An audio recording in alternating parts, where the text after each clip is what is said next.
Tuhan Yesus Kristus kembali ke surga, biarlah firman itu mengubah hidup kami dan kami semakin dekat dengan Tuhan.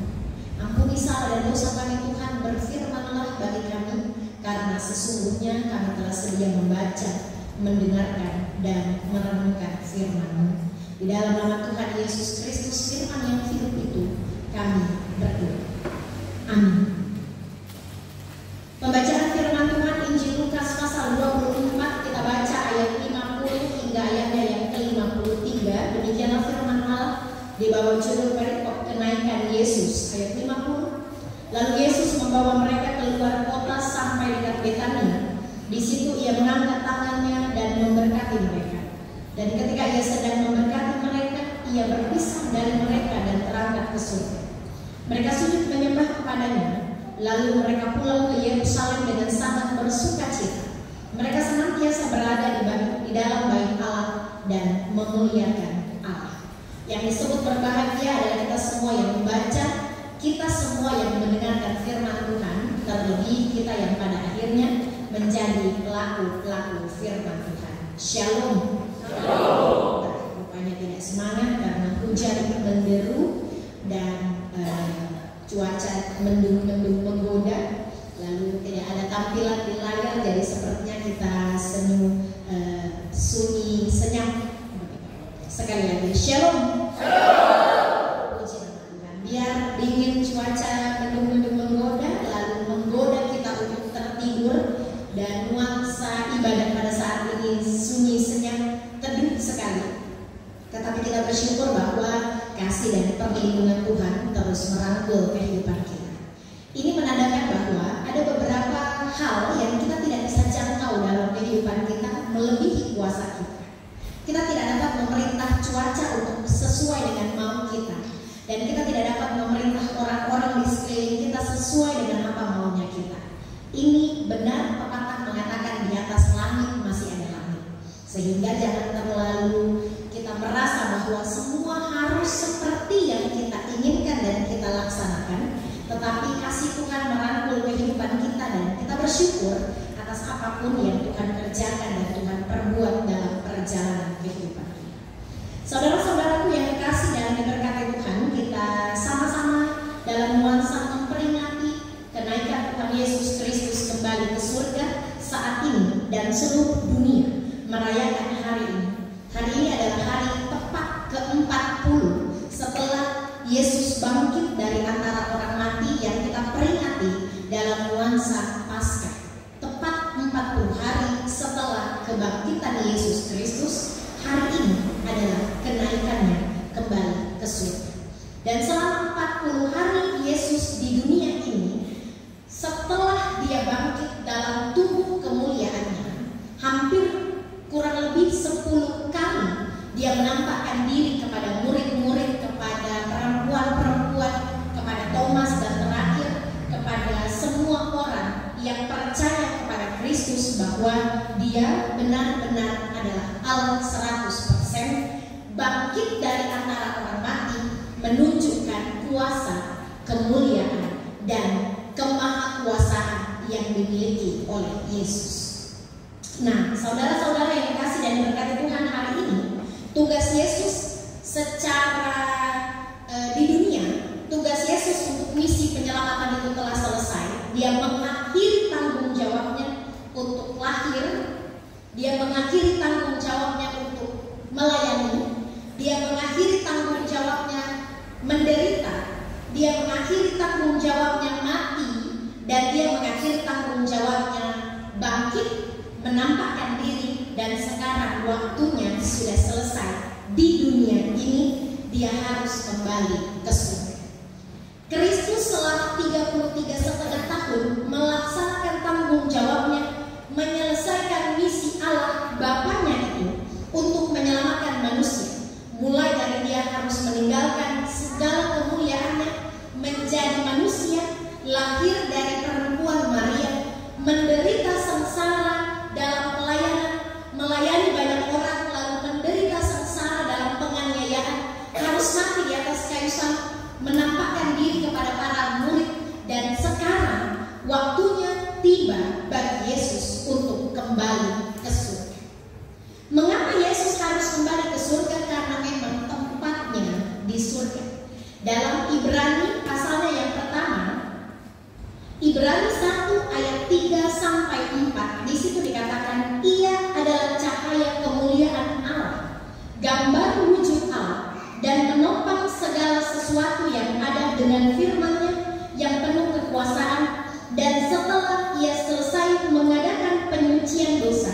Ia duduk di sebelah kanan yang maha besar, di tempat yang maha tinggi, jauh lebih tinggi daripada malaikat-malaikat, sama seperti nama yang dikaruniakan kepadanya jauh lebih indah daripada nama mereka. Yesus harus kembali ke surga. Mengapa? Karena dari situlah dia berasal. Kita harus kembali menjadi tubuh. Mengapa? Karena dari situlah kita berasal. Tubuh kita kembali menjadi tubuh karena dari situlah manusia berasal. Allah harus kembali ke surga karena memang dari situlah dia berasal. Semua orang akan kembali ke rumah. Semua orang akan kembali ke tempat. Sehingga benar biasanya quotes dalam Facebook, dalam media internet berkata, sejauh-jauhnya kita pergi merantau, rumah adalah tempat terbaik untuk kita pulang. Berbahagialah yang masih punya orang tua, papa dan mama, dan orang tua yang jauh tetaplah didukung di dalam rumah. Yesus harus kembali ke rumahnya. Dia harus kembali ke tempatnya. Dan hari ini adalah proklamasi bahwa dia benar-benar raja. Hari ini adalah proklamasi bahwa dia benar-benar adalah Tuhan. Dia tidak menampakkan diri dalam kenaikan Yesus Kristus kembali ke surga hanya untuk para murid, tetapi semua orang dibawa ke Betania. Ada imam-imam kepala, ada orang-orang Farisi, ada pengawal-pengawal, ada prajurit-prajurit pada zaman itu, ada murid-murid, ada pengikut-pengikut Yesus yang setengah percaya, setengah yakin kepada Yesus. Yesus memproklamasikan sementara dia sedang memberkati umat pada saat itu, dia terangkat ke surga. Sepersekian detik peristiwa itu, ketika Yesus di depan banyak orang, dia terangkat ke surga. Ini adalah momen memproklamasikan bahwa Yesus benar-benar Allah, Yesus benar-benar Raja, dan Yesus benar-benar Tuhan. Kehadiran kita pada saat ini memperingati peristiwa kenaikan Tuhan Yesus Kristus, berarti kita juga mengimani bahwa Yesus benar-benar Raja. Ini bukan berita hoax, ini bukan sekedar dongeng, tetapi ini fakta sejarah mengingatkan kita dalam ikrar kita kepada Tuhan bahwa Yesus yang dikandung dari Maria, lahir dari seorang perempuan manusia itu benar-benar adalah Allah sejati. Bapak Ibu yakin kalau Yesus benar-benar Allah sejati? Yakin. Jangan bersaksi kalau Bapak Ibu tidak lihat. Bapak Ibu tidak lihat loh Yesus naik ke surga. Yakin Bapak Ibu percaya? Yakin? Harus yakin.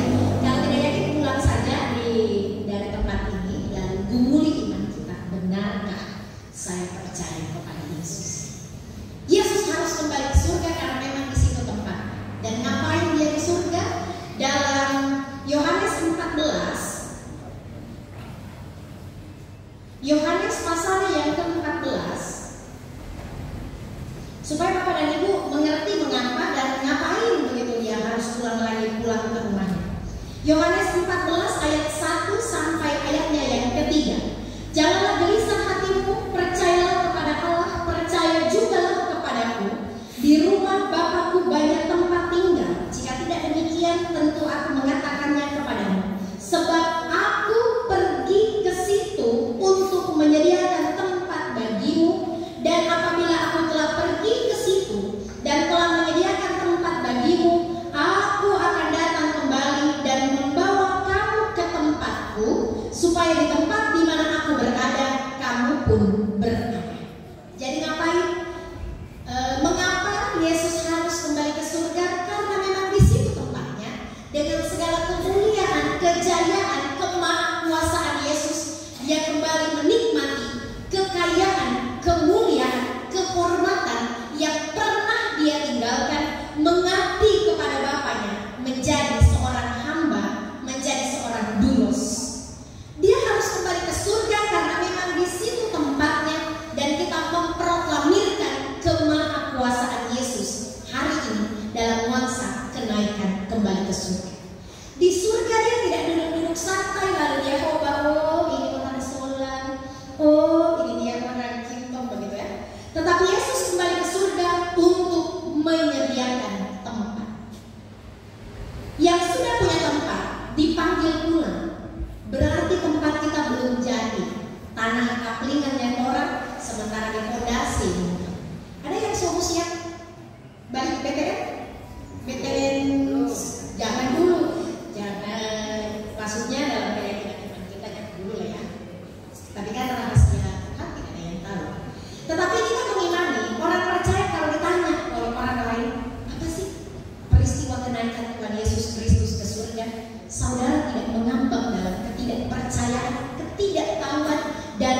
keabstrakan iman saudara. Saudara harus jelaskan, karena itu bentuk dalam kesaksian iman kita kepada orang-orang yang ada di sekeliling kita. Yesus kembali ke surga untuk menyediakan tempat. Dia bekerja untuk menyediakan tempat bagi saya dan saudara yang percaya. Sehingga tempat di mana dia berada, disitulah kita berada. Bapak Ibu percaya? Cuma 2 yang percaya, ada 1000 saya hitung dari atas.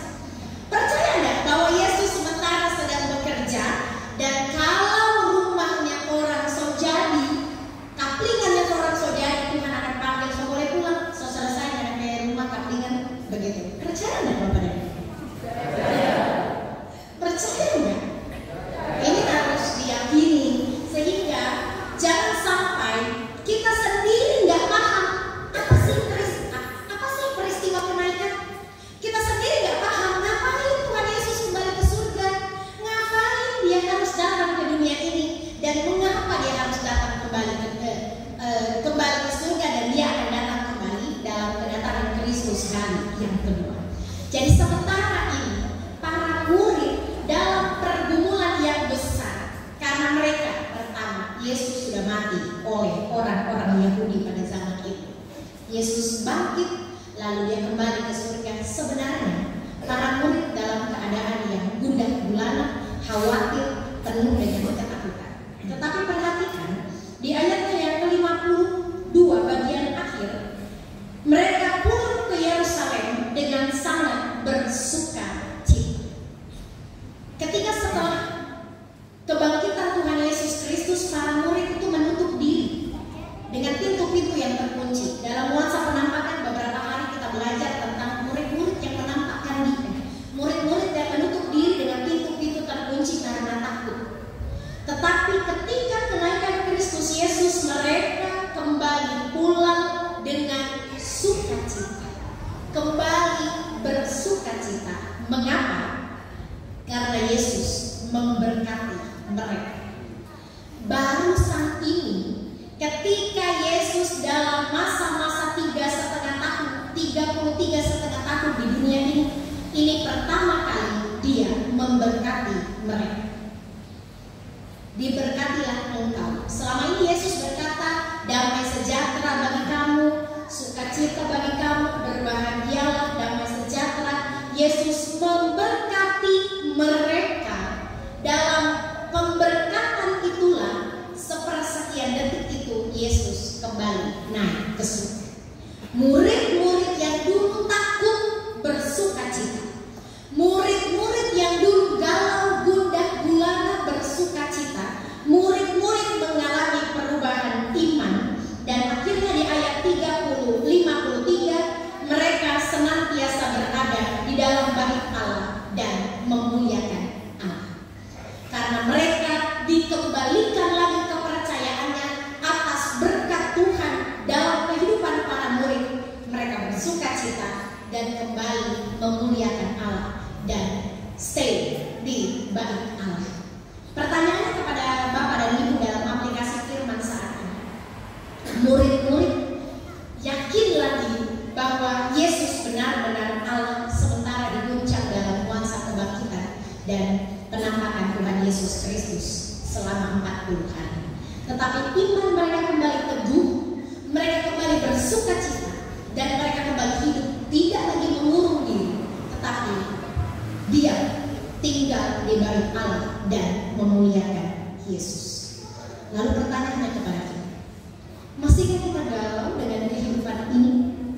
Masihkah kita gundah gulana dengan apa yang kita alami dalam kehidupan ini? Masihkah kita belum bersukacita atas nuansa kebangkitan, penampakan, dan kenaikan Yesus kembali ke surga?